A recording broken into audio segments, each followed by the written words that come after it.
కథలోకి వెళ్ళబోయే ముందు కింద డిస్క్రిప్షన్లో ఈ ఛానల్లో ఉన్న నావెల్స్ అన్ని ప్లేలిస్ట్స్ ఇచ్చాను. ఇంట్రెస్ట్ ఉన్నవాళ్ళు వినండి. ఎత్తనపూడి గారి నావెల్స్, ఆరికపూడి గారి నావెల్స్, మాదిరెడ్డి గారి నావెల్స్, ఇలా అన్ని లింక్స్ నెమ్మదిగా యాడ్ చేయడం స్టార్ట్ చేశాను. ఈరోజు లింక్స్ కింద ఉంటాయి. మొత్తం లింక్స్ అన్నీ అక్కడ ఇవ్వటానికి ట్రై చేస్తున్నాను. Thank you. వీరమల్లుడు జయంతి నగరంలో పేద కుటుంబంలో జన్మించాడు. పుట్టుకతోనే తల్లిని పోగొట్టుకున్నాడు. అప్పటి నుంచి తండ్రి చేతుల మీదుగానే పెరుగుతున్నాడు. పుట్టుకతోనే తల్లిని పోగొట్టుకున్న ఆ పిల్లవాడంటే అంతా అసహించుకోవడం మొదలుపెట్టారు. దానికి తగ్గట్లు అల్లరివాడుగా తయారయ్యాడు. ఎవ్వరూ దగ్గరికే చేరనిచ్చేవాళ్ళు కారు. అసలు మాట్లాడరు. తండ్రి మాత్రం గారాబంతో ప్రాణసమంగా పెంచుకుంటున్నాడు. వీరమల్లుడు తండ్రి గోపయ్య మల్లుడు.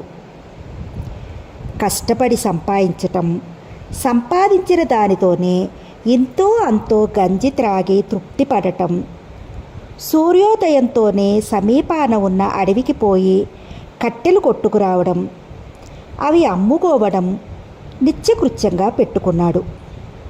ఈ సందర్భంలో వీరమల్లుణ్ణి ప్రేమించటం వల్ల అతను కోరిది తెచ్చి ఇవ్వటం వరకే కానీ అతని భవిష్యత్తుకు తను చేయవలసిన కృషిని గురించి కానీ యోచించేవాడు కాదు గోపయ్య మల్లు. తనేమో తన వృత్తేమో తన వరకే కష్టాన్ని పెట్టుకునేవాడు. వీరమల్లుడికి 12వ ఏడు వచ్చింది. డొక్క పొడిచినా అక్షరం ముక్క లేకుండా అయిపోయింది. చదువుకోమని స్కూలుకు పంపితే తోటి కుర్రాళ్ళతో పిచ్చి దెయ్యం కథలు చెప్తూ ఉండేవాడు. మాస్టారు కేకలు వేసేవారు. చదువుకోవాలన్న అభిలాష అతనిలోనూ లేదు. చెప్పించాలని ప్రయత్నం చేసి తండ్రి గోపయ్య మల్లు విసుగెత్తిపోయాడు. తండ్రి గారాబం ఎక్కువ అవటం వల్ల వీరమల్లుల్లో సోమరితనం, అల్లరి ఎక్కువైంది. బడికి వెళ్ళే పిల్లల్ని వెళ్ళనీయకుండటం, వాళ్ళ చేతుల్లోని తాటాకు పత్రాల్ని నిరంకుశత్వంగా లాగి ఏ కాలువల్లోనో మురుక్కొంటల్లోనో పారవేయటం, అస్తమానం చెట్టెక్కి కోతి కొమ్మచ్చి కూటుంబిళ్ళ ఆడటం, కాలవల్లో పడి ఈదటం, తనకు తినాలని అనిపించినవి, తాను కావాలనుకున్న ఫలాలను ఎవరి పెరట్లో ఉన్నా సరే గభాల గోడలు దూకి కోసుకుని తినటం, మిగిలినవి ఆ పెరడంతా విరజిమ్మటం, ఇటువంటి ఎన్నో రకాలైన అల్లరి పనులన్నీ తోటి స్నేహితులతో కలిసి చేస్తూ ఉండేవాడు. ఆ గ్రామ ప్రజలందరికీ పసితనంలోనే విరోధిగా అయ్యాడు వీరమల్లుడు. తన కొడుకును మందలించి మంచి మార్గంలో పెట్టుకోకపోతే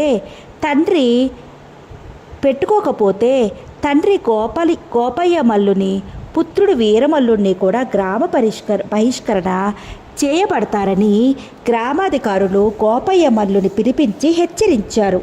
అంతవరకు వీరమల్లుడి గురించి పట్టించుకొని గోపయ్య మల్లుడికి తన కొడుకు దొండగారిని గురించి, వాటిని ఆర్పే మార్గం కోసం అనేక విధాలా యోచించాడు. అనేక రకాలైన ప్రయత్నాలు చేశాడు. కానీ వీరమల్లుడిలో మార్పు తేలేకపోయాడు. వీరమల్లుడికి విద్యాబుద్ధులు ముందే చెప్పమంటే ఏ గురువు అంగీకరించేవాడు కాదు. దగ్గరకు చేరనీయటం లేదు. 12 సంవత్సరాల పైన పడ్డ చదువురాని సొంటలా తయారయ్యాడు. అల్లరి పనులు దినదినానికి ఎక్కువ అవుతున్నాయి కానీ తగ్గటం లేదు. తను ఎంత ప్రయత్నించినా లాభం లేకపోయింది. క్రమేపీ తనలో ఉన్న ఆశ నశించి తనకి మనోవ్యాధిగా వీరమల్లుడి విషయం పట్టి పీడించసాగింది. ఎంత మనోవ్యధితో మంచం పట్టిన గోపయ్య మల్లుడికి క్రమేపీ శక్తి సన్నగిలింది. చావు బ్రతుకుల మధ్య కొట్టుకుంటున్న అతడిని చూసే నిమిత్తం తన కొడుకు వస్తాడు అనుకున్నాడు. కడసారిగా కొడుకును చూడాలన్న అభిలాష ఎక్కువైంది. లేని ఓపిక తెచ్చుకుంటూ నెమ్మదిగా లేచి ఆసరాగా మూల ఉన్న కర్ర పట్టుకుని ఉండుండి ఒకసారి పొడిగా దగ్గుతూ అడుగులో అడుగు వేసుకుంటూ బయలుదేరి బయటకు వచ్చి ఇంటికి తాళం పెట్టి వీధిలో అడుగు పెట్టి తల పైకెత్తి చూశాడు గోపయ్య మల్లు. అతని ఆనందానికి అంతులేదు. ఏ పుత్రుడి కోసమైతే ఎదురుతెన్నులు చూశాడో, ఏ తనయుడినైతే చూడాలన్న అభిలాషతో ఆరాటపడుతున్నాడో తన కుమారుడు అప్పుడే గబగబా ఇంటి వైపు నడిచి వస్తున్నాడు. ఆ బాలుడి ఆకారం విచిత్రంగా కనిపించింది. దుస్తులు బురద కొట్టుకుని ఉన్నాయి. ఒళ్ళంతా బురద. అతని ఆకారం పట్టి చూస్తుంటే ఎవరితోనో తగువులాడి వస్తున్నట్లు అనిపించింది. అతని నడకలో ఉన్న తొందర, చూపుల్లో ఉన్న భయం కోపయ్య మల్లులో కూడా ఏదో తెలియని భయాన్ని రేకెత్తించింది. అయ్యా! ఎదురుగా వస్తున్న తండ్రి చెయ్యి పట్టుకుంటూ ఎందుకో వెనక్కి తిరిగి చూశాడు వీరమల్లుడు. ఎంతకాలానికి వచ్చావురా అబ్బి? ఇప్పుడు గుర్తుకొచ్చాడురా ఈ ముసలి తండ్రి. నన్ను ఇలా వదిలేస్తే నాకు ఇక గతి ఎవర్రా అబ్బి? గట్టిగా కౌగలించుకుని కంటతడి పెట్టాడు కోపయ్య మల్లు. అయ్యా!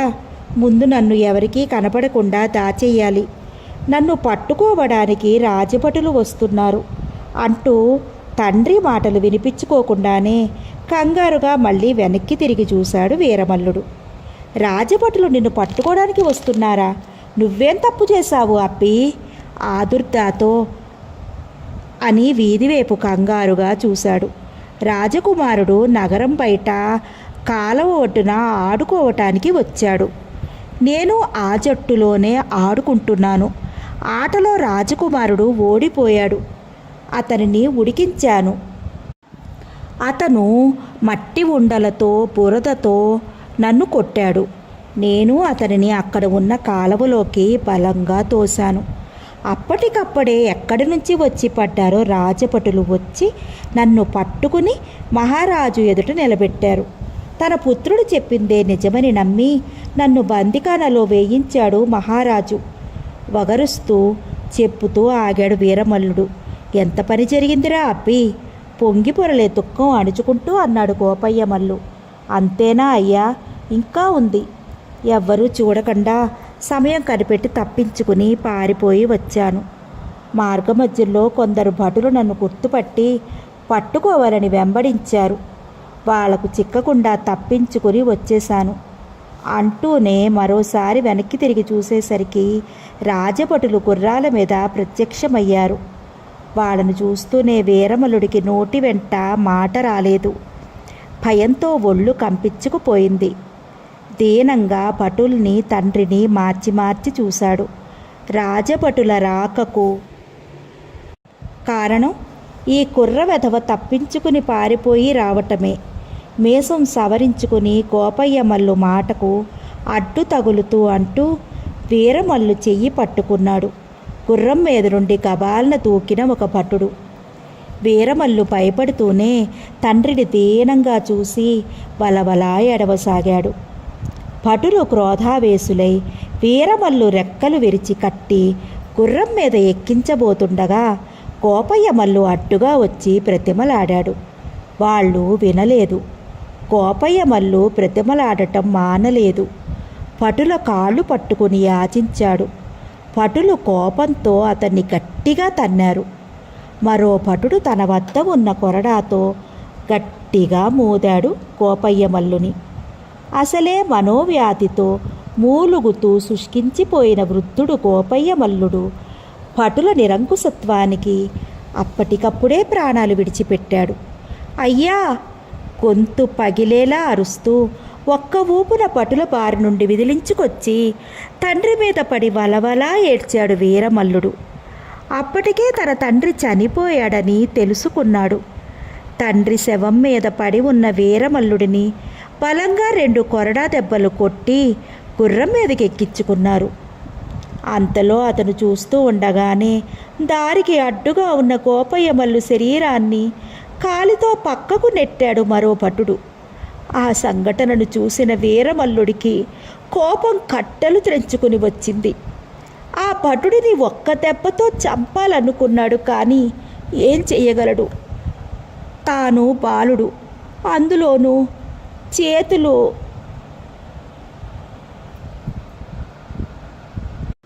కట్టేసి ఉన్నవాడు. అతని లాక్కు వెళ్ళి భటులు తీసుకువెళ్ళి రాజుగారి కాళ్ళ మీద పడేశారు. రాజుగారు మీసం సవరించుకుంటూ యువరాజు జగత్ సింగ్ను చూస్తూ, యువరాజా, నిందితుడిని మీ ఇష్టం వచ్చినట్లు విచారణ చేసి సరి అయిన శిక్ష విధించుకోండి అన్నాడు మదన్ సింగ్. అలాగే నాన్నగారు. లేచి నిలబడి పొడిగా తగ్గి వీరమల్లుణ్ణి చూశాడు. నన్ను పంట కాలువలోకి పడద్రోయటం నేరమా కాదా? సూటిగా ప్రశ్నించాడు జగత్ సింగ్. వీరమల్లుడు ఏదో ఆలోచనతో రెప్పవాల్చకుండా చూస్తూ కంటి వెంట నీరు కారుస్తూ నిలబడి ఉన్నాడు. యువరాజు ప్రశ్నకు సమాధానం ఇవ్వటానికి కానీ అతను వేసే ప్రశ్నలు వినటానికి కానీ ప్రయత్నిస్తూ ఉన్నట్లు కనిపించటం లేదు. సభాసదులంతా ఒకరినొకరు చిత్రంగా చూసుకున్నారు. నిన్నే సభ ప్రతిధ్వనించేలా గట్టిగా అరిచాడు మళ్ళీ జగత్ సింగ్. ఏమిటది? తేరుకుని అడిగాడు వీరమల్లుడు. నన్ను పంట కాలువలోనికి పడద్రోయటం నేరం అవునా కాదా అని అడిగాను అంటూ మళ్ళీ అడిగాడు జగత్ సింగ్. ఆటల్లో చేసిన మోసాన్ని బట్టి చూస్తే నేరం కాకపోయినా తారతమ్యాలు లేకుండా కాలువలోనికి తొయ్యటం నేరమేనని ఒప్పుకుంటున్నాను జవాబుగా అన్నాడు వీరమల్లుడు. ఆటల సంగతి ఇక్కడ అనవసరం. పడదోయటం నేరమేనని ఒప్పుకున్నావు, అంతే చాలు అని ఇంకా అంటూ జగత్ సింగ్ను చూశాడు మహారాజు మదన్ సింగ్. బందిఖానాలో నుండి తప్పించుకు వెళ్ళటానికి కారణం నా రాక కొరకు ఎదురు చూసే తండ్రికి కనిపించి సెలవు తీసుకు రావటానికి అన్నాడు వీరమల్లుడు. ఆ కోరిక మమ్మల్ని అడిగి తీర్చుకోవచ్చుగా అన్నాడు మధ్యలో మహామంత్రి. అడిగితే అంగీకరించరని తెలియదా మహామంత్రి? అక్కడికి భటుల్ని అడిగాను, లాభం లేకపోయింది. ఎలా తప్పించుకుని పారిపోయావు? ఆశ్చర్యంతో ముందుకు వంగి అడిగాడు మహారాజు మదన్ సింగ్. దొంగలకు రొట్టెలు తెచ్చాడు ఒక భటుడు. అతనితో నా పరిస్థితి అంతా చెప్పాను. అతను జాలిపడి నాకు సహాయం చేశాడు. ఏ విధంగా అడిగాడు యువరాజుగా నిలబడిన బాలుడు జగత్ సింగ్. రొట్టెల బుట్టలో నన్ను కూర్చుండబెట్టుకుని ఎవరూ చూడకుండా ఆ బుట్టను యథావిధిగా తల మీద పెట్టుకుని బయటికి తీసుకువెళ్ళి విడిచిపెట్టాడు అన్నాడు వీరమల్లుడు. ఆ భటుడు పేరేమిటి? మహారాజు అడిగాడు. పేరు చెప్పి అతని ప్రాణం మీదకు తీసుకువచ్చేటంత అమాయకుడిని కాదు నేను ఎలాగూ ఫలితం అనుభవించాలి. అతన్ని కూడా ఈ నరకయాతనకు గురి చేయటం నాకు ధర్మము కాదు. అలా ఎప్పుడూ చెయ్యను ఖచ్చితంగా అన్నాడు వీరమల్లుడు. నిన్ను విడిచిపెడతాం, అప్పుడన్నా చెబుతావా అడిగాడు మహారాజు మదన్ సింగ్. చెప్పను. మీ మాటలు నమ్మటం కూడా మంచిది కాదు. మీది నిరంకుశ పరిపాలన. మిమ్మల్ని నమ్మిన వాళ్లకు నష్టమే కానీ లాభం కూడా ఉంటుందా? ప్రక్కగా చూసి అన్నాడు వీరమల్లుడు. మాది నిరంకుశ పరిపాలన అని ఎలా తెలుసుకున్నావు అడిగాడు మహామంత్రి. చెప్పమంటారా మహామంత్రి? తప్పించుకుపోవటం నా నేరం కావచ్చు. అది అడ్డు పెట్టుకుని నన్ను బంధించి తీసుకుపోవద్దని అడ్డు వచ్చిన నా తండ్రిని కొరడాతో బాది కాలితో ప్రక్కకి నెట్టడం నిరంకుశ పాలన అవునా కాదా? సూటిగా చూసి అడిగాడు వీరమల్లుడు. ఆ సంగతి మాకు ఇంతవరకు తెలియదే తెల్లబోయి అన్నాడు మదన్ సింగ్. తెలిసినప్పటికీ అది నేరం కాదని నా అభిప్రాయం అన్నాడు జగత్ సింగ్. ఎందువలన సూటిగా అడిగాడు వీరమల్లుడు. ముసలి వెధవలు బ్రతకటం దేశానికి అరిష్టం అని తండ్రిని చూశాడు జగత్ సింగ్. కుమారుడు చెప్పింది వినేసరికి నడుం విరిగినంత పనయింది మహారాజు మదన్ సింగ్కి. క్షణం ఏమీ మాట్లాడలేక కళ్ళప్పగించి యువరాజుని అదోలా చూశాడు. కారణం తనకు వయసు మీరి ఉండటం వలన. ఆ వెంటనే తేరుకుని చిన్నగా నవ్వాడు. మా యువరాజు చాతుర్యంగా మాట్లాడతాడే హహహ అంటూ మంత్రిని చూశాడు మదన్ సింగ్. అవునవును, తనకు వయసు మీరి ఉండటం వలన యువరాజు జగత్ సింగ్ మాటలు సమంజసంగా ఉండకపోయినా పైకి అలా అన్నాడు మహామంత్రి. ప్రభువులు అలా సెలవిస్తే నేను కాదనేది మాత్రమే ఉంది నెమ్మదిగా అన్నాడు వీరమల్లుడు. ఒప్పుకున్నందుకు సంతోషం. పోతే నిన్ను విడిచిపెట్టడానికి అంగీకరిస్తాను, కానీ నీకు సహాయం చేసిన భటుడిని కనీసం గుర్తించగలవా అన్నాడు మహారాజు మదన్ సింగ్. అంతటి మహోపకారం చేస్తానంటే నేను కాదనగలనా? నవ్వి తన ప్రక్క కొంత దూరంలో నిలబడి ఉన్న భటుడిని ఎవరూ పసిగట్టకుండా క్రీగంటగా చూశాడు వీరబల్లుడు. ఆ భటుడు కొంచెం కంగారు పడుతూనే రహస్యం బయట పెట్టద్దు అన్నట్లుగా దీనంగా చూశాడు. అతడి చూపుల్లోని భావాన్ని గుర్తించకుండానే, మహారాజా, నాకు సహాయం చేసిన భటుడిని గుర్తించగలను. ఇక్కడే ఉన్నాడు. ముందు నా సంకెళ్ళు తొలగించే ఏర్పాటు చేయండి. స్వయంగా ఆ భటుడిని మీ వద్దకు తీసుకువచ్చి నిలబెడతాను. ఆ తర్వాత దయ ఉంటే నన్ను విడిచిపెడుదురుగాని అడిగాడు వీరమల్లుడు. క్షణం ఆలోచించి యువరాజు జగత్ సింగ్కి ఏదో సైగ చేసి ఆ బాలుడిని బంధ విముక్తుని చెయ్యండి అని ఠీవిగా అన్నాడు మహారాజు మదన్ సింగ్. భటులు అతనికి కట్టిన ఇనుప గొలుసులను ఊడదీశారు. వీరమల్లు అందరినీ మార్చి మార్చి చూస్తూ నెమ్మదిగా అడుగులు వేస్తూ తనకు సహాయం చేసిన భటుణ్ణి సమీపించి గబారిన ఆ భటుడి పొట్టు దగ్గర వ్రేలాడే ఖైజార్ తీసి మహారాజు మదన్ సింగ్ మీదకి విసిరాడు. అంటూ కంగారుగా తప్పించుకోబోయాడు. కానీ ప్రయత్నం పూర్తిగా ఫలించనందున ఆ ఖైజారు తిన్నగా తూసుకువెళ్ళి మహారాజు మదన్ సింగ్ భుజానికి తగిలి గాయపరిచింది. కోబోత్రిక్తులైన భటులు వెంటనే వీరమల్లుని పట్టుకుని బంధించారు. ద్రోహి, ఎంత పని చేశావురా నీచుడా! అప్పటికప్పుడే ఉగ్రుడై కోపంతో అడుగులు ముందుకు వేసి అన్నాడు యువరాజ్ జగత్ సింగ్. నేను చేసిన పని మంచిదే. ముసలివాళ్ళు బ్రతకకూడదని ఇంత క్రితమే మీరు చెప్పారు. దాన్ని బట్టి ఆలోచిస్తే మీ ముసలి తండ్రి బ్రతకడం కూడా మంచిది కాదు కదా, నిర్లక్ష్యంగా అన్నాడు వీరమల్లుడు. నోర్ముయ్, గట్టిగా అధికార స్వరంతో అంటూ తండ్రిని సమీపించి దెబ్బ తగిలిన చోట చెయ్యి పెట్టి నాన్నగారు అన్నాడు. మహామంత్రిని చూస్తూ రాజవైద్యుల్ని వెంటనే పిలిపించండి అన్నాడు యువరాజ్ జగత్ సింగ్. తన భుజం మీద జలతారు కండువా రెండుగా చించి తాత్కాలికంగా కట్టుకట్టాడు మహామంత్రి. భటులు వెంటనే కంగారుగా పరిగెత్తారు రాజవైద్యుల కొరకు. అన్ని సౌకర్యాలు ఉన్నాయి కనుక దెబ్బ తగలగానే చికిత్స చేయించటానికి ప్రయత్నిస్తున్నారు. నా తండ్రికి అవేమీ లేకపోవటం వలన మీ భటులు చేసిన అఘాయిత్యాలకి తల వంచి ప్రాణాలు విడిచాడు. పితృప్రేమ అందరికీ సమానమేనని ఇప్పటికైనా తెలుసుకో. దగ్గరున్నారు కాబట్టి రాజవైద్యుల్ని పిలిపించి మీ తండ్రికి చికిత్స చేయించడానికి ప్రయత్నిస్తున్నారు. ఇనుప గొలుసులతో బంధించబడి ఉన్నాను కనుక నా తండ్రి కళేబరాన్ని భటులు కాలితో ప్రక్కకు నెట్టినా కన్నీళ్లు మృంగి కుమిలిపోయాను. ఇప్పటికైనా అప్పుడు భుజానికి గాయమైనను బాధలు లెక్క చేయక మహారాజు మదన్ సింగ్, తెలిసింది కుర్రవాడా, తెలిసింది. పితృప్రేమకు తారతమ్యాలుండవు. అన్యాయాన్ని అరికట్టడంలో అంతస్తులు అడ్డురావు. నీ బుద్ధి కుశలతకు మెచ్చుకున్న కారణంగా నిన్ను విడుదల చేస్తున్నాను.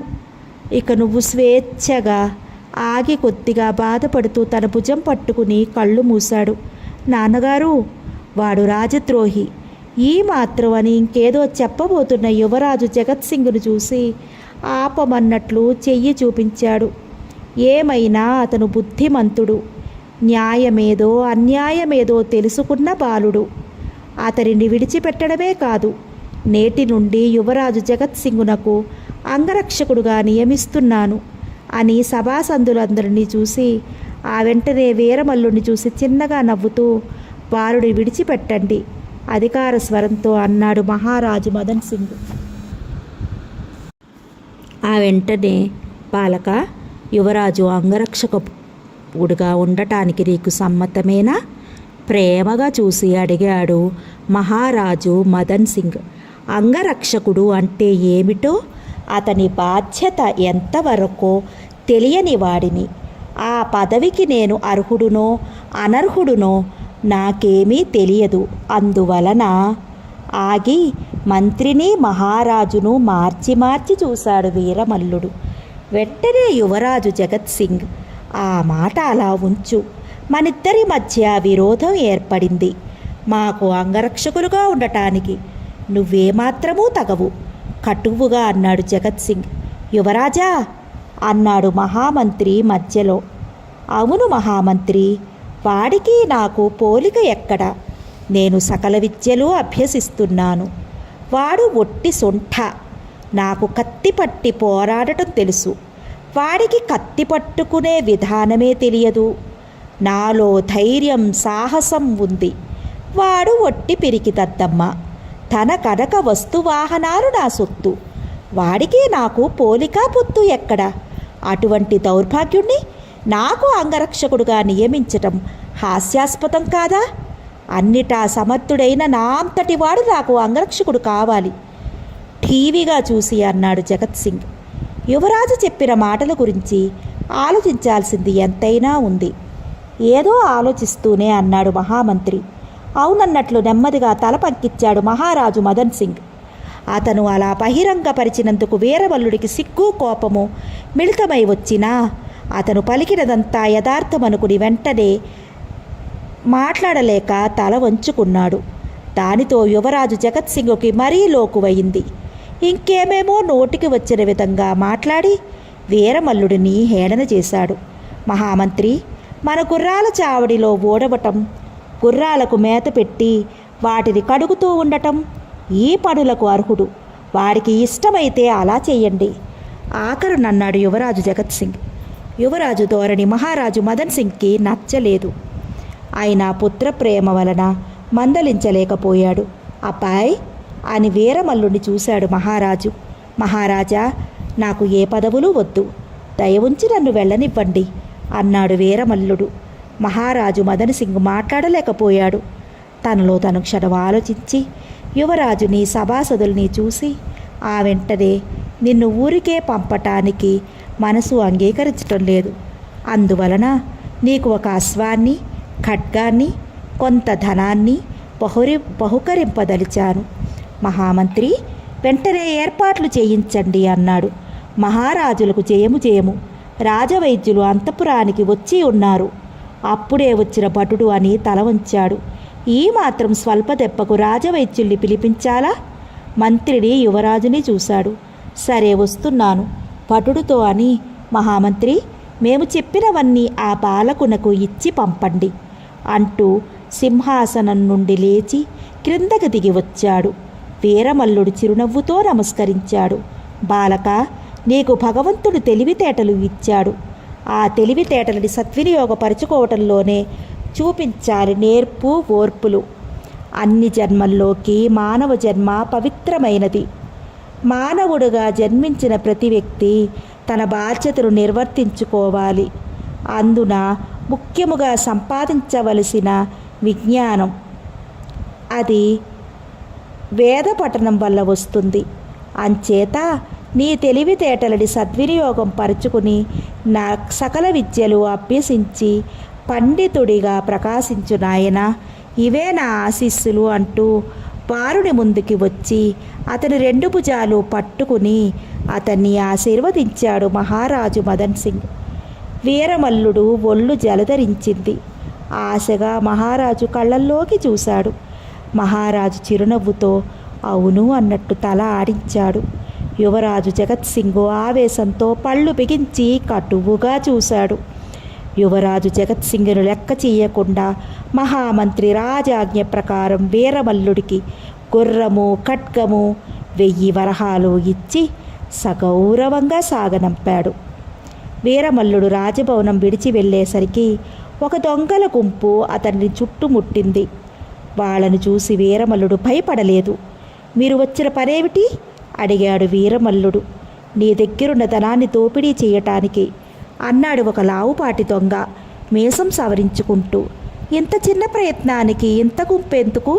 గుర్రము, ఖడ్గము తప్ప ఈ ధనం అంతటినీ మీరు తీసుకుని పంచుకోండి అని ధనం మూటను వాళ్ళ మీదకి పడేశాడు వీరమల్లుడు. దొంగలకి ఆశ్చర్యం కలిగింది.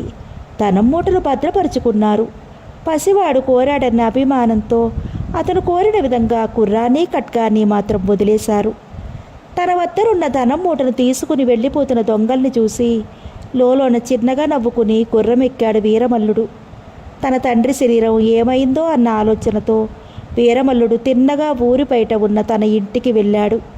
ఇంటి ముందు తన తండ్రి శవం పొదల చాటున పడి ఉంది.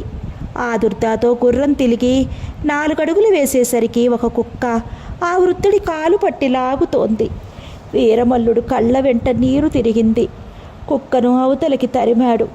గుర్రాన్ని అక్కడున్న చెట్టుకు కట్టేసి తండ్రి శవాన్ని తల పంచాతో చుట్టి భుజం మీదకు ఎత్తుకోబోయాడు. బరువుగా ఉండటం వలన లేవదీయలేకపోయాడు. అక్కడే ఆగి చుట్టూ చూశాడు. వచ్చే పోయేవారు అక్కడక్కడ పల్చగా కనిపిస్తున్నా ఎవ్వరూ పట్టించుకోవటం లేదు. ఏమిటని ఎవ్వరూ అడగలేదు. పిలిచినా పలకడం లేదు. దానికి కారణం తను అల్లరి చిల్లరిగా తిరిగి ఉండటం అన్న యథార్థం వీరమల్లుడికి తెలియకపోలేదు. తన తండ్రి శరీరాన్ని మట్టి చేయాలి. ఎలా చేయటం? క్షణం ఆలోచించి గుర్రాన్ని చూశాడు. శరీరాన్ని గుర్రం మీదకు తీసుకెళ్లదలిచాడు.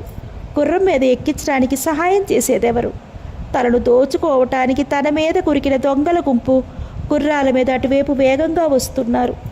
వాళ్ళ మార్గానికి అడ్డుగా వెళ్ళి వాళ్ళని ఆపి వారికి తన పరిస్థితిని చెప్పి సహాయం చెయ్యమని కోరాడు వీరమల్లుడు.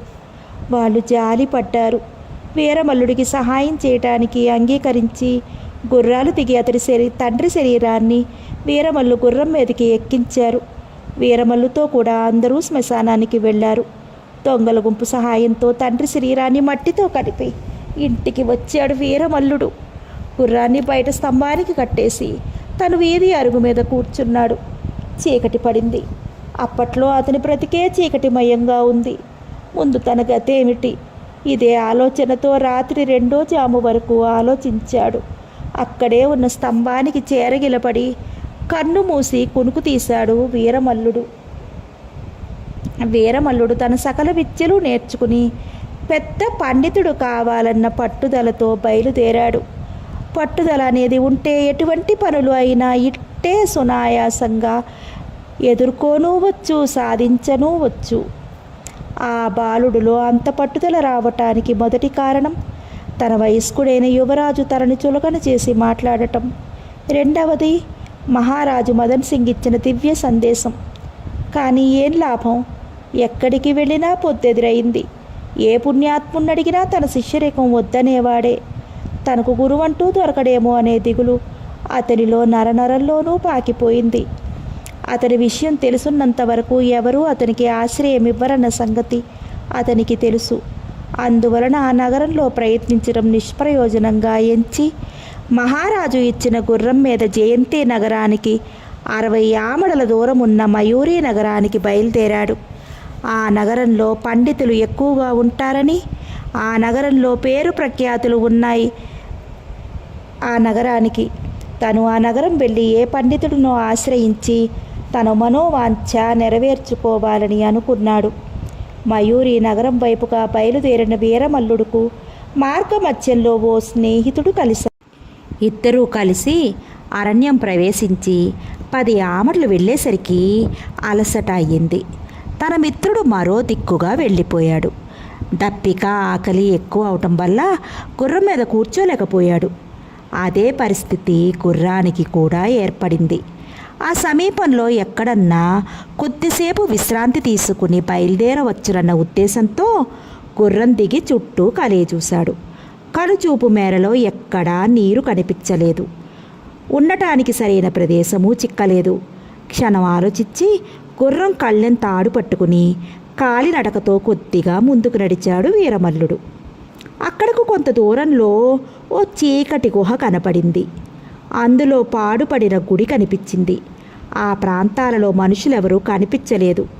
నెమ్మదిగా అడుగులో అడుగు వేసుకుంటూ గుర్రంతో సహా ఆలయం వైపు 4 అడుగులు వేశాడు. ఆలయం ప్రధాన గుమ్మం ప్రక్కనే ఒక ముసలమ్మ కూర్చుని ఉంది. ఆమెను చూసేసరికి వీరమల్లుడికి ఆశ్చర్యం కలిగింది. తన ఆకలి తప్పులు మర్చిపోయాడు. అంత అడవిలో జనసంచారం లేదు. ఆ ప్రదేశంలో ఓ పాడుపడిన గుడిలో ఒక అవ్వ ఉండటమా?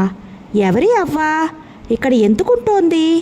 తనలో తను ప్రశ్నించుకుంటూ నోరెత్తి మాట్లాడలేక కళ్ళప్పగించి అవ్వను అలాగే చూస్తున్నాడు. ఎవరబ్బాయి నువ్వు? బాగా వణుకుతున్న గొంతుకతో అంది అవ్వ. నేను ఎవరైనా నీకు అనవసరం. నువ్వెవరు? ఇక్కడికి ఎందుకు వచ్చావు? అడుగు ముందుకు వేసి జంకు లేకుండా అడిగాడు వీరమల్లుడు. అవ్వ నవ్వింది. నీ గురించి నాకు చెప్పటం అనవసరమైతే నా గురించి నీకు చెప్పటము అనవసరమే అందా అవ్వ హహహ అని పోసి నోటితో నవ్వుతూ. ఈ ముసలమ్మ ఏం సహాయం చేస్తుందని నీవనుకోవచ్చు. సహాయం చేసినా సలహా ఇచ్చినా నేనే చెయ్యాలి. వణుకుతున్న స్వరంతో అంది అవ్వ. ముందు కూర్చోమంటూ అతగాన్ని కూర్చోబెట్టింది. తను కూర్చుంది. నాకు దాహంగా ఉంది అన్నాడు వీరమల్లుడు. ఆలయం లోపల తలుపు ప్రక్కనే నీలకొండ ఉంది, వెళ్ళి త్రాగిరా అంది అవ్వ. వీరమల్లుడు గుడిలో పలికి అడుగు పెట్టాడు. అతని కళ్ళు ఎదురుగా భారీ ఎత్తున ఉన్న కాళికా విగ్రహం మీద నిలిచాయి. అప్పుడే ఎవరో పూజ చేసినట్లుగా ఉంది. ఆశ్చర్యంతో అతని కళ్ళు మెరిశాయి. రెప్పపాటు కాలం ఆలోచించి కాళీ విగ్రహం ముందు బోర్లాగా పడి సాష్టాంగ నమస్కారం చేశాడు. విగ్రహం పాదాల మీద ఉన్న పువ్వును అందుకుని చెవిలో పెట్టుకున్నాడు. ఆ ప్రక్కనే పళ్ళు, కొట్టిన కొబ్బరి చిప్పలు, అరటిపళ్ళు వగైరాలు పళ్ళెల్లో ఉన్నాయి. ఆకలిగా ఉన్న అతగాడికి నోరూరింది. వెంటనే వాటిని ఆరగించి కడుపు నిండా నీళ్లు పట్టించాడు. గుర్రం గురించి అప్పుడు గుర్తుకొచ్చింది. అంతలో, ఏమబ్బాయి, నీళ్లు త్రాగడానికి ఇంతసేపా అంది అవతల నుంచి అవ్వ. తినగా మిగిలిన పెచ్చులు పళ్ళెంలో వేసుకుని తీసుకొచ్చాడు. అవ్వ అర్థమవునట్లుగా చూసింది. అవునవ్వా, నేను ఆకలి తీర్చుకున్నాను. గుర్రం ఆకలి తీర్చేటందుకు ఇలా తీసుకొచ్చాను. దాని ఆకలి కూడా తీరాక మనం తీరిక కూర్చుని మాట్లాడుకోవచ్చు అని అవ్వ సమాధానం కోసం ఎదురు చూడకుండా గుర్రం వద్దకు వెళ్ళి పెచ్చులన్నీ దాని ముందు పడేశాడు. ఆ వెంటనే లోపల ఉన్న కుండ తెచ్చి గుర్రం ముందు పెట్టాడు వీరమల్లుడు. అవ్వ పెదవి కదల్చి పలకలేదు. గడపలో నిలబడి చిత్రంగా వీరమల్లుడి కళ్ళార్పకుండా చూస్తోంది. గుర్రం నీళ్లు త్రాగాలని ప్రయత్నించింది. కుండ మూతి చిన్నదిగా ఉండటం వల్ల నీరు త్రాగలేక వీరమల్లుడి వంక దీనంగా చూసింది. వీరమల్లుడు రెప్పపాటు కాలం యోచించాడు. నడుంకి వేలాడుతున్న కత్తి తీసి కుండ మూతి చుట్టూ కొట్టి కుండ అంచును తీసేశాడు. గుర్రం సునాయాసంగా నీళ్లు త్రాగింది. అవ్వ తేరుకుంది. నొసలు చిట్లించి చూస్తూ, ఏం బాబు, నీటి కుండను నిష్కారణంగా పగలగొట్టావు? ముందు నేనేం చెయ్యాలి అని ప్రశ్నించింది. వీరమల్లుడు చిన్నగా నవ్వాడు. ఎప్పటి సంగతో ఆలోచించడం కన్నా ప్రస్తుత కర్తవ్యం ఆలోచించాను. అంతకు మించి గత్యంతరం లేకపోయింది అన్నాడు. ఆ వెంటనే అవ్వకు కోపం వచ్చిందేమోనని తలచి చటుక్కున అవ్వ ప్రక్కకు వెళ్ళి నిలబడ్డాడు. ఇప్పుడు చెప్పు అవ్వ అన్నాడు వీరమల్లుడు. నీ కథ ముందు చెప్పు అంది అవ్వ. వీరమల్లుడు అక్షరం విడవకుండా తన కథను విపులంగా చెప్పాడు. మరి నీ కథ చెప్పు అడిగాడు వీరమల్లుడు. నేను ఇక్కడికి 50 ఆమడల దూరంలో ఉన్న సునీత నగరాధీశ్వరుడైన ప్రభుసేనుని కుమార్తెను. నేను నా తల్లిదండ్రులకు ఏకైక పుత్రికను. నన్నొక మాంత్రికుడు చెరపట్టి తీసుకువచ్చాడు. తన వశం చేసుకోవాలని ప్రయత్నించి విఫలుడై ఆగ్రహావేశుడై నన్ను వృద్ధురాలుగా మార్చి ఇక్కడ వదిలేసి వెళ్ళాడు. ఇక్కడ నుంచి నేను ఎటూ వెళ్లేందుకు వీలు పడకుండా మంత్రశక్తితో బంధించాడు. అప్పటి నుంచి ఇక్కడనే ఉంటూ మహాకాళిని ఆరాధిస్తున్నాను అని ఆగింది అవ్వ. అయితే అవ్వ, నీ ముసలి రూపం పోయే మార్గం లేదా అడిగాడు వీరమల్లుడు. ఉంది. ఒకసారి కాళీమాత ప్రత్యక్షమై ఒక బాలుని సహాయంతో నీకు యథారూపం రాగలదని చెప్పింది. అప్పటి నుంచి ఏ బాలుడు కనిపించినా అతడికి నా కథ చెప్పి విముక్తి ప్రసాదించమని వేడుకుంటున్నాను. ఎవరి వలన నాకు విముక్తి కలగలేదు. బాధగా అని చెమ్మగిలిన కళ్ళను పమిట చెంగుతో ఒత్తుకుంది. వీరమల్లుడు క్షణం ఆలోచించాడు. పెదవి కొరుక్కుంటూ అవ్వని చూశాడు. ఆ బాలుడు ఎవరో చెప్పలేదా అడిగాడు. ఎవరైనా కావచ్చు. ధైర్య సాహసాలు కలిగిన వాడై ఉండాలి. అయితే నేను నీకు సహాయం చేస్తాను గర్వంతో అన్నాడు వీరమల్లుడు. అవ్వ పెద్ద పెట్టున నవ్వింది. అది అంత తేలిక కాదు వెర్రి బాలక. పట్టుమని 16 సంవత్సరాలైనా లేని నువ్వు నాకు సాయపడతావా ఆశ్చర్యంతో అడిగింది. అవ్వ, సందేహాలకు ఇది సమయం కాదు. కాలం వృధా కాకుండా తెలుసుంటే విధానం చెప్పు అన్నాడు వీరమల్లుడు. ఆలయంలో ఉన్న కాళీమాత విగ్రహానికి వెనక ప్రక్కన గోడకు ఒక ద్వారం ఉంది. ఆ ద్వారానికి అడ్డుగా పెద్ద బండ ఉంది. దాన్ని ఇతరుల సహాయం లేకుండా ప్రక్కకు నెట్టాలి. అక్కడి నుంచి లోపలికి మెట్లుంటాయి. కొంత దూరం వెళ్ళేసరికి రాక్షస ఆకారాలు, విషజంతువులు తటస్థపడతాయి. అక్కడ తప్పించుకుని మరికొంత దూరం వెళితే ప్రళయకాల భయంకర భైరవి విగ్రహం కనిపిస్తుంది. ఆ విగ్రహం పాదాల ముందు దివ్య తేజస్సు కలిగిన వికారి అనే మణి ఉంటుంది. ఆ మణిని తీసుకురావాలి. దాని కాంతి ప్రభావంతో నా యథారూపం నాకు ప్రాప్తించగలదు. ఆగింది అవ్వ. అయితే నేను సాధించగలను. ధైర్యం సాహసం రెండూ ఉంటే విజయలక్ష్మి ప్రాప్తించగలదు అని మా అయ్య ఎప్పుడూ చెప్తుంటాడు. ప్రయత్నిస్తాను. గెలుపో ఓటమో తరువాత అంటూనే అవ్వ సమాధానం కోసం ఎదురు చూడకుండా లేచి నిలబడ్డాడు. పద అన్నాడు. ఇద్దరూ ఆలయంలోకి నడిచారు. వీరమల్లుడు ఆలయంలో అడుగుపెట్టి కాళీమాతకు నమస్కరించాడు. అవ్వ వంక చిరునవ్వుతో చూసి అవతల గదిలో అడుగుపెట్టాడు. అవ్వ అతగాడిని అనుసరించింది. దారికి అడ్డుగా ఉన్న బండను అటు ఇటు కదిలించాడు. కదలలేదు. ప్రదేశం అంతటినూ పరీక్షగా చూస్తున్నాడు. అదే సమయంగా ఎంచి అవ్వ గోడకు ఉన్న పిడిని పట్టుకుని గుంజింది. దానికి అడ్డుగా ఉన్న బండ ప్రక్కకు తప్పుకుంది. తన బలంతోనే బండ తప్పించగలిగాననుకున్నాడు వీరమల్లుడు.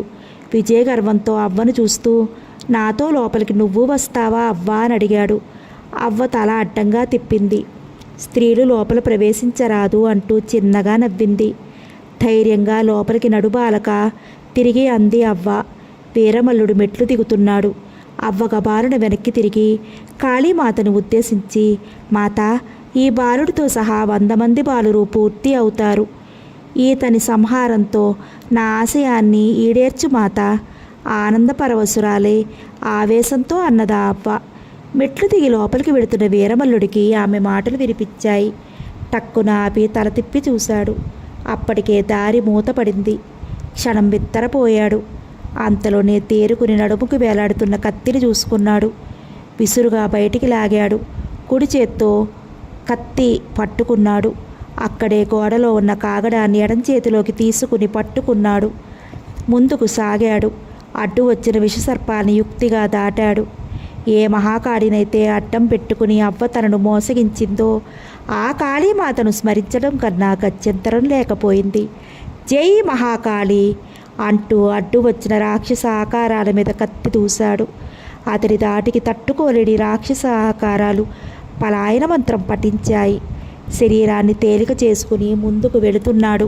బాలుడా, అవ్వదంతా మోసం అంది ఏదో స్త్రీ వంతు. వీరమల్లు ఆగి చుట్టూ పరికించి చూశాడు. ఎవ్వరూ కనిపించలేదు. అంతలో తెలివి ఉపయోగిస్తే బ్రతికి బయటపడతావు అవ్వ చెప్పింది. కట్టు కథ, నిజం కాదు. ఇక్కడే ఇనుప స్తంభం చాటునే ఉన్నాను. అవ్వని వెనుకనే వస్తోంది. వెనుక తిరిగి చూడకుండా ముందుకురా. తిరిగి స్త్రీ గొంతు అన్నది. రహస్యంగా వీరమల్లుని అనుసరిస్తున్న అవ్వకు ఆశ్చర్యం వేసింది. చూపులకు కుర్రవాడు, సాహస బాలుడుగా అంతంత బలశాలులైన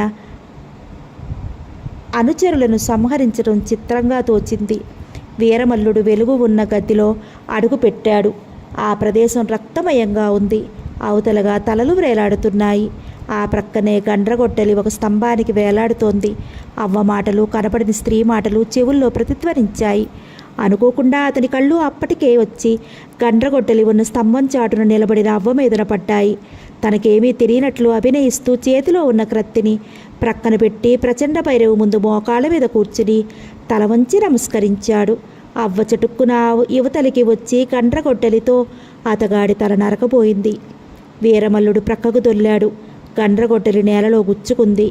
అవ్వ ఆవేశంతో దాన్ని పెగల్చాలని ప్రయత్నిస్తోంది. ఆమె కళ్ళు చింతనిప్పుల్లాగా మెరుస్తున్నాయి. తెలివితేటలు నీకే లేవు, చిన్న వయసులో ఉన్నా వాళ్ళకే ఉంటాయి అని గట్టిగా నవ్వాడు. తన కత్తిని గబారును అందుకుని ఒక్కవేటు వేశాడు. అవ్వ పెద్ద పెట్టున అరుస్తూ రాక్షసుడుగా మారింది. ఆ సందర్భంలో రాక్షస శరీరం నుంచి రక్తపు టేరులు ప్రవహిస్తున్నాయి. వీరమల్లుడు కనికరించలేదు. భైరవ విగ్రహం ముందు భూమిలో దిగబడిన గండ్రగొట్టలి అందుకుని తెలివిగా రాక్షసి కంఠాన్ని నరికేశాడు. రాక్షసుని తల బందో తలగా అంత్యకృతం అక్కడ వేలాడుతున్న తలల ప్రక్కన పడింది. వీరమల్లును పరకాయించి చూశాడు. అక్కడెక్కడా మణి కనపడలేదు. అంతలోనే ప్రచండ భైరవి ప్రత్యక్షమయ్యింది. వీరమల్లుడు నమస్కరించాడు.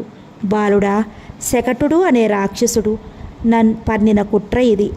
అవ్వగా మభ్యపెట్టి నీ వంటి బాలురను ఎందరినో ఇక్కడ బలిచ్చాడు. నీ తలతో కూడా 100 మంది పూర్తి అయ్యేవాళ్ళు. అప్పుడు నా పాదాల వద్దనున్న వికాసిని మడిని హస్తగతం చేసుకునేవాడు. చివరి గడియల్లో విజయం నీకు ప్రాప్తించింది. అందువల్ల మణిని నీకిస్తున్నాను. చిరునవ్వుతో వికాసిని మణిని వీరమల్లుని చేతిలో పెట్టింది. ఆ మణిని తదేకంగా చూస్తూ నన్ను తలుచుకుంటే మనసులో ఉన్న కోరికలు ఫలిస్తాయి. తల మొండెము బూడిద కాకుండా ఉంటే ఎవరినైనా బ్రతికించవచ్చు. దాని సహాయంతో ఎటువంటి కార్యాన్నైనా పొందవచ్చు.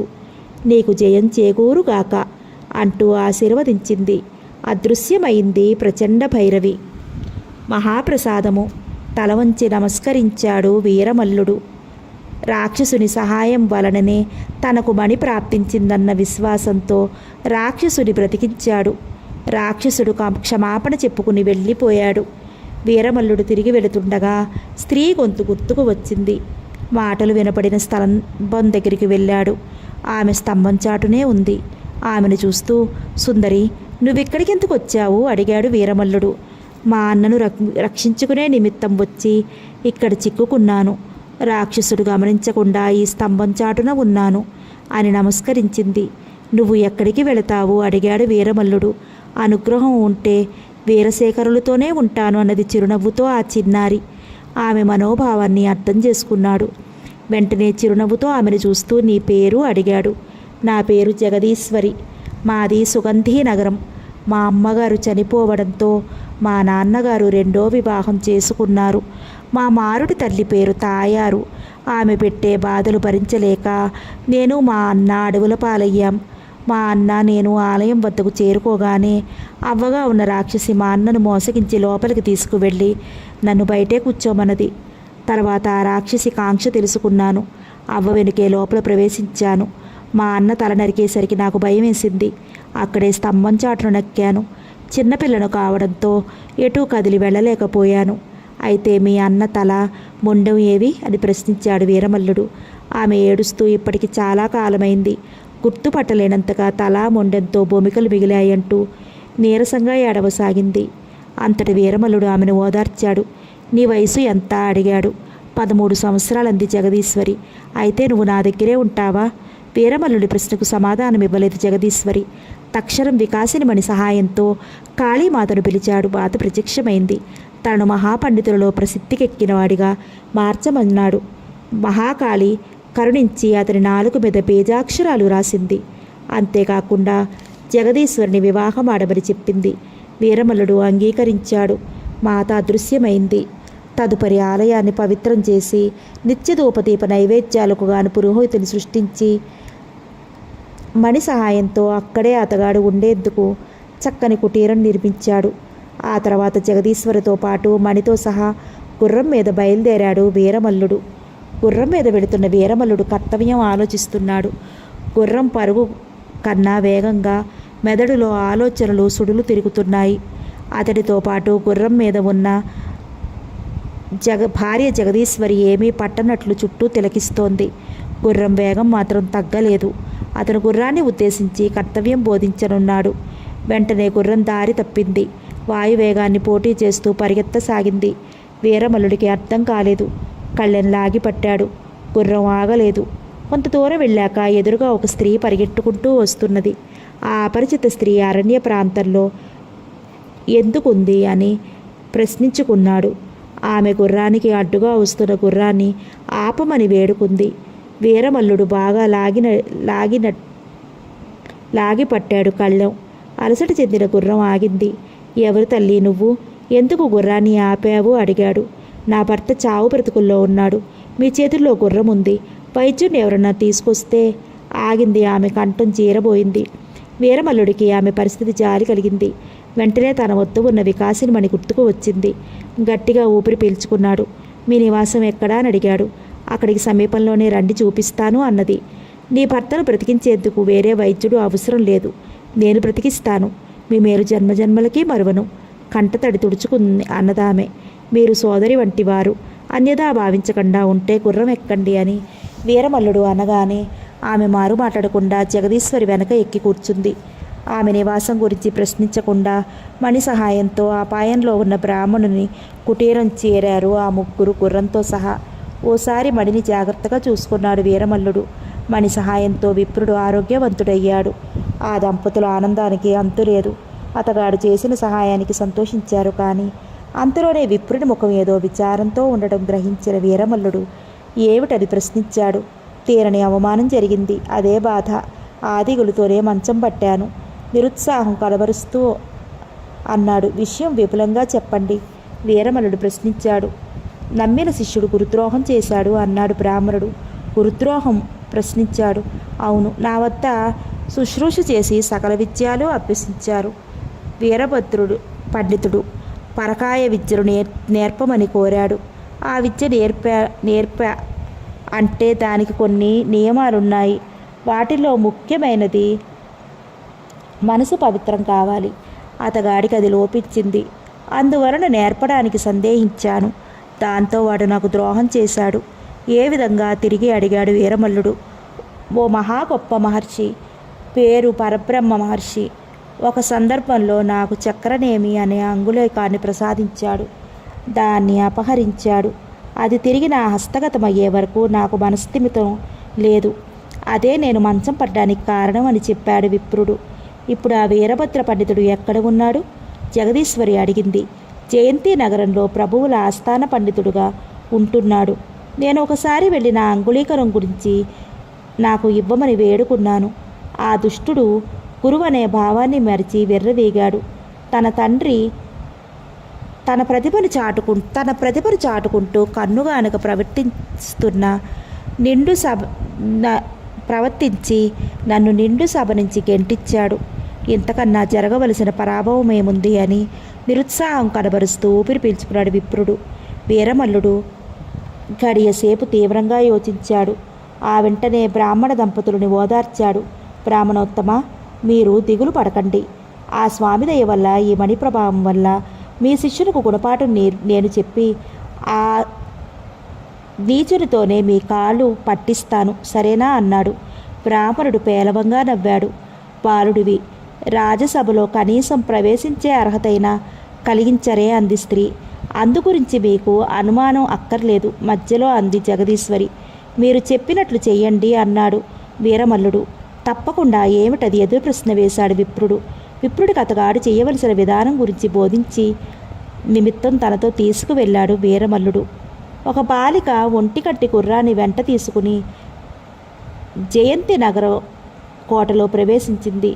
లోపలికి వెళ్లేందుకు రాజభటులు నిరాకరించారు. వాళ్ళని ఎంతగా ప్రాధేయపడినా రాజాజ్ఞ లేని వాళ్ళు పిల్లలైనా పెద్దలైనా కోటలో ప్రవేశించరాదన్నారు. అదే సమయంలో యువరాజు జగత్ సింగ్ గుర్రం మీద కోటలో ప్రవేశిస్తూ ఆగి బాలికను చూశాడు. దొరా, నేను మహారాజు గారిని చూడాలంటే వీళ్ళు ఒప్పుకోవడం లేదు. నువ్వన్నా చెప్పు దొరా అంది వెకిలిగా నవ్వుతూ. రాజుగారితో నీకేం పని అడిగాడు జగత్ సింగ్. అదా దొరా నవ్వింది. ఇక్కడ మా పెద్ద పెద్ద పండితులు ఉన్నారంట, వాళ్ళని ఓడిస్తే రాజుగారు బహుమతి ఇస్తారంట, అందుకొచ్చాను అంది ఆ పిల్ల. జగత్ సింగ్ పెద్ద పెట్టులు నవ్వాడు.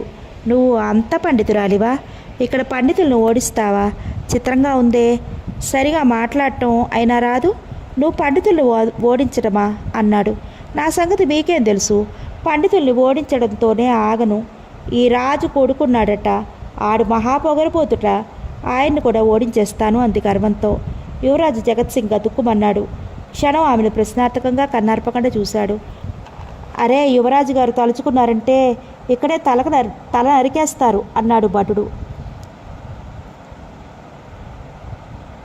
దండాలు బాబు, మీరేనా యువరాజు? నవ్వుతూ నమస్కరించింది. మీరు చాలా గొప్పవారంట, గర్వం ఎక్కువంట, అధికారంతో తలను నరికేయడానికి చూడక న్యాయంగా నన్ను ఓడించి మీ గొప్పను చాటుకోండి తిరిగి అన్నది బాలిక. యువరాజ్ జగత్ సింగ్ తేరుకున్నాడు. అతగాడి కళ్ళల్లో నుంచి గర్వం తొంగి చూస్తోంది. ఒకవేళ నువ్వు ఓడిపోతే అడిగాడు. మీరు చంపి చేసినా చస్తాను, మీరు ఓడిపోతే నేను చెప్పినట్లు మీరు చెయ్యాలి అందా బాలిక. సరే యువరాజు అనగా నేను చెప్పినట్లు చేస్తానని మహారాజు వారి చేత తెప్పించాలి. మీరు ఓడిపోయినా గెలిచిన అధికార గర్వంతో మీదే పై చెయ్యి అంటారుట. ఎవరు చెప్పారు? దేవుడు కల్లో కనిపించి చెప్పాడు అని వ్యంగ్యంగా నవ్వింది ఆ బాలిక. జగత్ సింగ్కి ఒళ్ళు మండుకొచ్చింది, కానీ తాత్కాలికంగా తగ్గాడు. వయసు చిన్నది, గర్వం నిలువంతా నిండిపోయింది. దాని గర్వం అడిచివేయాలనుకున్నాడు. నువ్వు కోరినట్లు మా నాన్నగారి చేతనే చెప్పిస్తాను, పద పిల్లతో అని భటులను ఉద్దేశించి ఈ పిల్లని లోపలికి పంపండి తిరిగి అంటూనే తన గుర్రాన్ని అదిలించాడు జగత్ సింగ్. ఆ పిల్ల తృప్తిగా ఊపిరి పీల్చుకుంది. చిరునవ్వుతో ముందుకు సాగిపోతున్న యువరాజును చూస్తూ నిలబడింది క్షణం అక్కడే. తను కోరిన విధంగా యువరాజు జగత్ సింగ్ వెనుక ఒంటికంటి గుర్రంతో సహా లోపలికి ప్రవేశించింది ఆ బాలిక. రాజసభ కళకళలాడుతోంది. మంది మార్బలం సభ చుట్టూ ఆసీనులై ఉన్నారు. సింహాసనం మీద మహారాజు మదన్ సింగ్, యువరాజు జగత్ సింగ్, అవతలగా మరో పీఠం మీద మరో ప్రక్కన మహామంత్రి కూర్చుని ఉన్నారు. సభలో ఎదురుగా ఒంటికంటి గుర్రం, ఆ ప్రక్కనే బాలిక నిలబడి ఉన్నారు. మహామంత్రి, నా అభిప్రాయం ఆ పిల్లకు విశదపరచండి, మహారాజు మదన్ సింగ్ అన్నారు. మహామంత్రి కళ్ళు సభికుల మీద నుంచి పరిగెత్తి ఎదురుగా నిలబడి ఉన్న పిల్ల మీద నిలిచాయి. మా యువరాజా వారు చెప్పినదంతా మహారాజా వారు అంగీకరించారు. మా పండితులను కానీ లేక మా యువరాజును కానీ ఎందునైనా సరే ఓడిస్తే నువ్వు ఏది కోరినా మేము తీరుస్తాము. ఒకవేళ నువ్వు ఓడిపోతే ఎంత దారుణంగానైనా శిక్షిస్తాము. ఇది రాజశాసనం. దీనికి నీ సమాధానం బాగా ఆలోచించుకుని ఇవ్వు. వయసుకి చిన్నపిల్లవి అన్నాడు మంత్రి. వయసుకి పాండిత్యానికి సంబంధం ఉండదు. గెలుపు ఓటములకు వయస్సు పొంతన లేదు. దయచేసి ఒకదానికొకటి ముడిపెట్టకండి. రాజశాసనం ప్రకారం నడవటానికి నేను సిద్ధంగా ఉన్నాను అన్నది బాలిక. సరే అని మహారాజుని యువరాజుని చూశాడు మంత్రి. మహారాజు తలను పంకిచ్చాడు. పండిత శ్రేష్ఠులు వీరభద్ర పండితుల వారిని ఎదుర్కొని గెలుపొందు అన్నాడు మహారాజు. పిచ్చుక మీద బ్రహ్మాస్త్రమా? ఈ పసికందు ఓడించటానికి నేను కావలనా? నా శిష్యుల్లో కనపడిన వారు చాలునే అన్నాడు వీరభద్ర పండితుడు. ఆ పిచ్చుక నా దృష్టిలో మీరవుతారేమో, తొందరపడి మాట్లాడకండి అని చిన్నగా నవ్వి గర్వంతో సభికులందరినీ చూసింది బాలిక. ఎంత గర్వం అన్నాడు పళ్ళు కొరుకుతూ వీరభద్ర పండితుడు. ఆ గర్వం అణచడానికే వచ్చాను. ముందు నేను అడిగిన దానికి సమాధానం చెప్పండి అంది బాలిక. ఈ బాలికలో ఏదో మోసం ఉంది. ఇంత క్రితం మాటైనా సరిగా మాట్లాడలేకపోయింది, ఇప్పుడు అని యువరాజు జగత్ సింగ్ ఏదో అనబోతుండగా బాలిక నవ్వింది. ఎక్కడ ఎలా మాట్లాడాలో నీకన్నా నాకు ఎక్కువగా తెలుసు యువరాజా. అతి ప్రసంగానికి ఇక్కడ అవకాశం ఇవ్వకండి అంటూ వీరభద్ర పండితుడు గారు, ఇది ఏమిటి? తనతో ఉన్న గుర్రాన్ని చూపించి తిరిగి అన్నది. అది గుడ్డి గుర్రం అన్నాడు వీరభద్ర పండితుడు. కాదు, మంచి గుర్రమే, ఒంటికంటి గుర్రం. ఉన్న పక్కగంటితోనూ చూడగలిగే దీన్ని గుడ్డిది అనరు అని సమాధానమిచ్చింది. వెంటనే వీరభద్ర పండితుల వారు తన తొందరపాటును లోన బాధపడ్డారు. గుర్రాలు మాట్లాడతాయా? తిరిగి ప్రశ్నించింది బాలిక. మంత్రశక్తితో మాట్లాడించవచ్చును. పండిత శ్రేష్ఠులకు అది ఏమంత కష్టమైనది కాదు.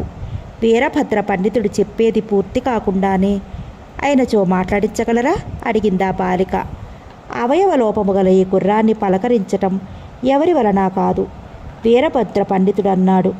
మీరిచ్చిన సమాధానము బట్టే మీ పాండిత్యం ఎంత పండినదో తెలుస్తోంది వ్యంగ్యంగా అన్నది. వీరభద్ర పండితులకు ఆగ్రహం అవధులు దాటింది.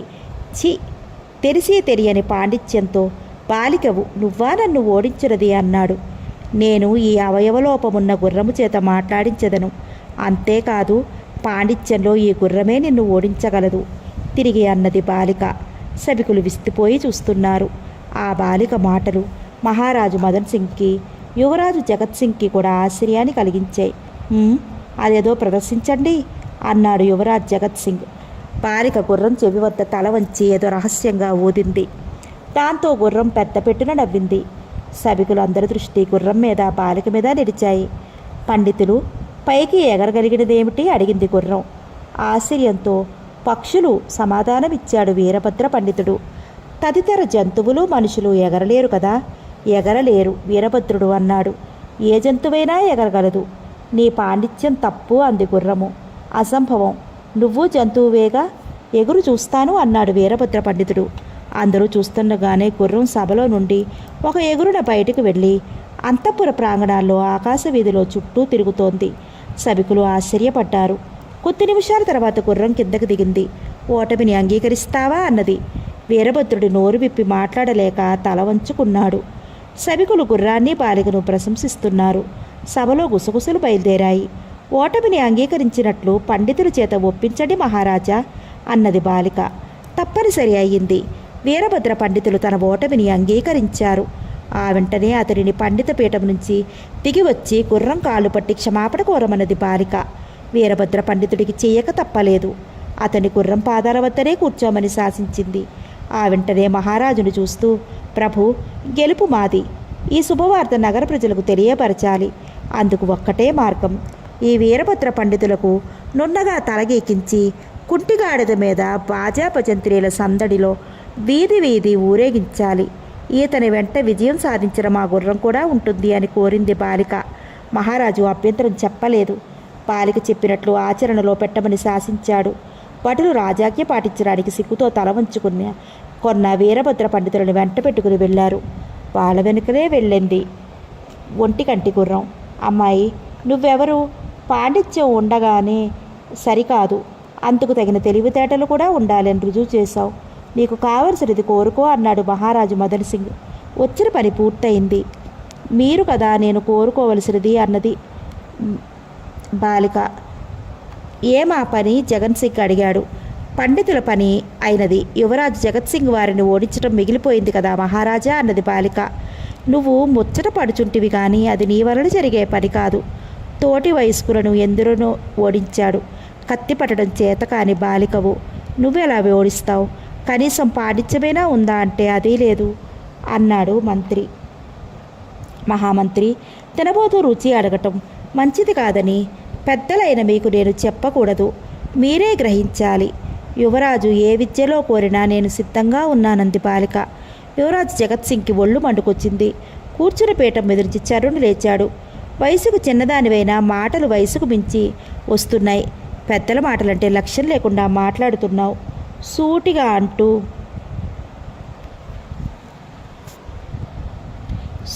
అంటూ నేను ఆడవారితో పోరాడను, పండిత పరీక్షకు ఉపక్రమించను. ఇది నా నియమం. ఇదే మొగాడు అయిన మొనగాడుగా వాణ్ణి మట్టి కరిపించేవాణ్ణి అన్నాడు జగత్ సింగ్. బాలిక పెద్ద పెట్టిన నవ్వింది. సభికులు ఆమెనే కళ్ళార్పకుండా చూస్తున్నారు. ప్రగల్భాలు కొట్టుకోవడంలోనూ మీ గొప్పను నువ్వు నెమరు వేయడంలోనూ సమర్థుడివని అర్థమైంది. పోని యువరాజుల వారు మీ మాట ఎందుకు కాదనాలి? సమవయస్కుడైన బారుడినే పిలుస్తాను అన్నది బాలిక. బాలిక అన్న ఆ మాట అనడం తడవుగా, అయితే నేను సిద్ధంగానే ఉన్నానన్నాడు యువరాజ్ జగత్ సింగ్. ఓడినవాడు గెలిచిన వారి కోరిక ప్రకారం నడుచుకోవాలన్న షరతు గుర్తుంది కదా? ఉంది. వెంటనే బాలికను ఉద్దేశించి అన్నాడు జగత్ సింగ్. అంగీకరించినట్లు మహారాజా గారు స్వయంగా చెప్పాలి. ఎదురుగా సింహాసనాసీనుడైన మహారాజు మదన్ సింగ్ను చూసి అన్నది బాలిక. మా కుమారుడు ఆడిన మాట తప్పడు. యువరాజు ఓడిపోతే నీ కోరికను తీర్చడానికి మేము ఎన్నడూ వెనుకడుగు వెయ్యము అన్నాడు మదన్ సింగ్. అయితే మేము సిద్ధం అంది బాలిక. మేము సిద్ధమే. ఏది? సాటి వయస్కుడు అంటూనే కత్తిని దూసి గబగబా ముందుకు నడిచాడు.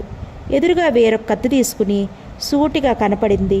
మనిషి కనిపించకుండా కత్తి మాత్రం కనిపడటం, అది అటు ఇటు కదలటం చిత్రంగా తోచింది. అందరూ అటే చూస్తున్నారు. మోసం, అంతా మోసం.